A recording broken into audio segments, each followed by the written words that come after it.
Is 24 too young to invest in UK property? The truth is, if you're between age 18 and 35, you're going to want to watch this video because it's actually for you and about you. I'm David Hanna, Group Chairman of Cornerstone Tax and SDLT Refunds with the UK's leading stamp duty advisors, and we talk on a range of property subjects. So this is the question that was posted on Reddit. I'm 24 and earn £30,000 a year. I own my own home, paying £400 a month in mortgage. Being fairly frugal, I almost always manage to save around 65% of my monthly paycheck. You don't go out much, do you, fella? Most of this money goes into my savings, and I've got 14,000 in there now. I have a 6-month emergency fund, as well as paying maximum matching contributions into my monthly pension. You, sir, are an incredibly level-headed and sensible person. You're maxing out everything you can do to build up your savings and to pay for your future retirement. I salute you. But the question is, do you people think I should carry on throwing most of my money into savings? I'm not far off having enough liquid cash in my savings to invest a standard 25% down payment for a small rental property. I've always liked the idea of rental income, but I've heard it's not the same these days. There are lots of fees, hard labour, etc. I work for a kitchen company, so I know a lot of professionals, and I can obviously get discounted kitchen and supplies from a project. Any thoughts would be brill. Thank you. Here's my thoughts. First and foremost, property is still outstripping inflation, still represents a better rate of income and capital return than anything invested either in a simple cash deposit account or even some of the funds that are being offered by the major investment houses. As a diversified and protected investment, it is after all real property, bricks and mortar. I think it represents excellent value for money. And ironically, in high inflationary times, your 75% mortgage will actually only in real terms be about a 50% mortgage in 5 years' time, assuming that property continues to rise in line or exceed inflation. Over £2 billion a year is overpaid on stamp duty, with up to a quarter of purchasers paying the wrong amount. From millionaire developers to residential homeowners, anyone may be affected by these errors. Contact us today to see if you have overpaid your stamp duty and owed a refund from HMRC.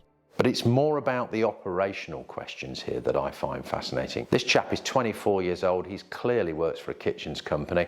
I'm not suggesting he's a kitchens fitter, but he certainly knows people. And the big question for me here when I read this was, you're buying your first buy-to-let, you're implying that you're going to buy, quote, a fixer-upper, and that could create issues on your first property. Here's why.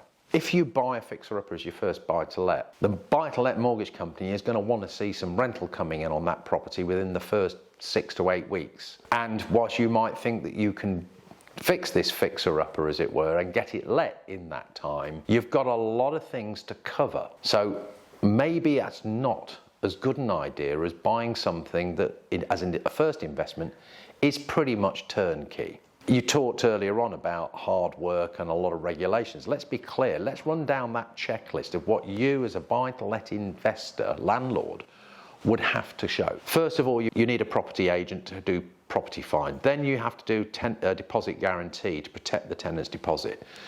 The property itself has got to have a gas safety certificate, an electrical safety certificate. It's got to have smoke alarms.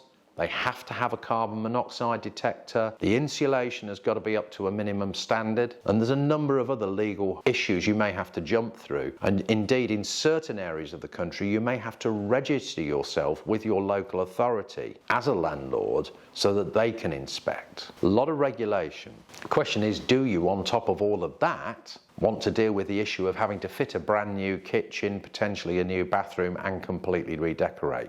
All of those are going to have costs, no matter how cheap you can hire your friends. In my view, it would be safer in the initial to buy what I call a turnkey project. That's one where you have to do very little, indeed possibly no work, in order to be able to advertise it for letting, get a tenant, get it on income. Why?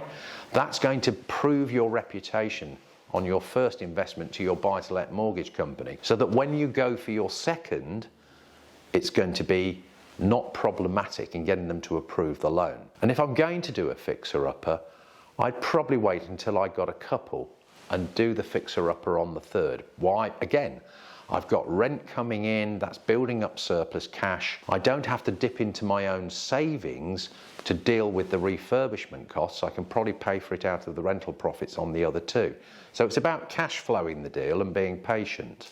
Ultimately, therefore, the choice is yours as an investor. As somebody at the age of 24, or indeed in the age range 18 to 35, who's not been part of buy-to-let investing before, I would say small, initial, cautious and conservative steps. Once you build up a degree of confidence, great, then you can go for it if you want. It will vary according to your skill set and your attitude to risk. There are a tremendous number of online resources you can consult to inform yourself about buy-to-let investing. There are also a tremendous number of people who promise that they can make you rich if you just attend their courses. If you have a question about buy-to-let investing or any comments or suggestions, please leave them in the comments below. If you've liked this video, please click like. We love likes.